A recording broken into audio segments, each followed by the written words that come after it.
I asked questions like, what does this do? And they're like, oh, this is great for like people who are postpartum because like there are a lot of like incontinence issues and like the pelvic floor issues. And my office is right next to a pelvic floor specialist, and they do rehab for the pelvic floor and exercise and so forth. So I had no idea that these technologies existed. What is myth and what is real? What is evidence-based? What is not? Yeah. I mean, there's more and more coming out all the time, and there's various things from like pelvic floor trainers that cause more pelvic floor muscle contraction, can work really well for stress incontinence, even some urge incontinence.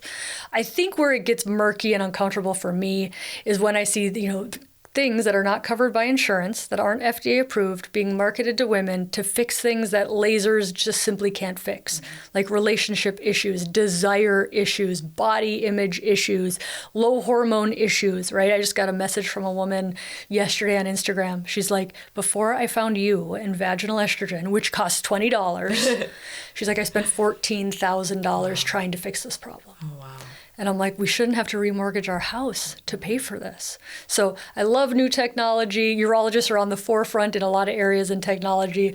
But I always come back to protecting my woman and to be like, are you getting a comprehensive eval? Do you understand what this specifically will help and what it won't help so you don't get taken advantage of? Wow. Some people are doing it well. Some people are not doing, I think, an ethical care for women. So how do you find out who's doing it the right way versus people who are doing Answer things? that question.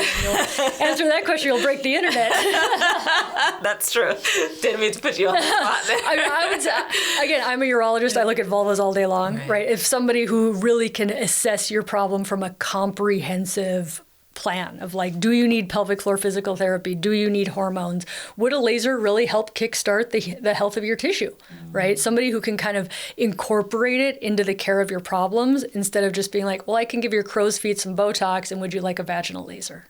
Oh, wow. So people who are not even trained in that area are doing these procedures. Oh, absolutely. I would say they're doing the majority of these procedures just because there's so many more of them, right, than there are female urologists or qualified OB-GYNs. Scary. Mm-hmm.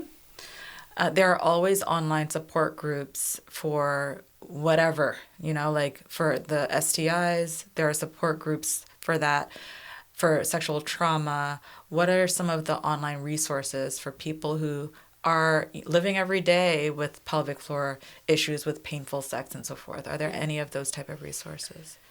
As far as like pelvic floor physical therapy, hermanandwallace.org is an amazing place to go, both to get education about the pelvic floor, right? Like so many people are like, what the heck's a pelvic floor, right? Like I can easily show you my bicep. I cannot easily show you my pelvic floor. People just know it hurts down there and they want solutions. So I think good pelvic floor education, Herman and Wallace is a really nice one. An interesting resource that I just came across because I just met the founder of this company is MakeLoveNotPorn.com, I believe.